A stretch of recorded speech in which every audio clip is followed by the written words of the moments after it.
Welcome to Penrose Learning, where we make understanding easy.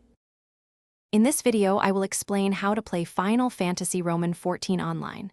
First, you'll need to download the game client and set up a Square Enix account. This is your gateway to the world of Eorzea. Next, select a data center and a specific server. Your choice impacts who you play with, so pick one that aligns with your friends or region.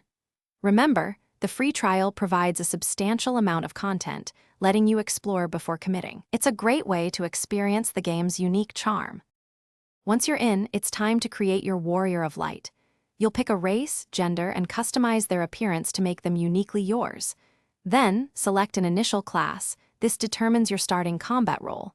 For example, a gladiator is a tank, while a conjurer is a healer. Finally, name your character and choose your starting city, which influences your early story quests. Take your time here, it's an important first step. Now, let's dive into gameplay. Your primary focus will be the main scenario quests, which guide you through the epic story of Eorzea. As you progress, you'll learn new abilities for your chosen class and develop effective combat rotations.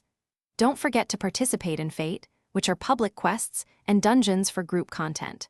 Crafting and gathering also offer rewarding experiences, allowing you to create useful items and earn gil.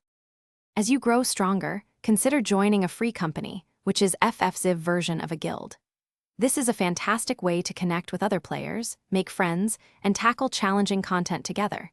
You'll soon be ready for exciting raids, trials, and even player versus player battles. There's always something new to discover and achieve. Also, for those who love to read, check the description for a link to the new Kindle Paperwhite and other great deals. Enjoy your adventures in Eorzea. Thanks for watching. If this was helpful, leave a like and consider subscribing. See you next time.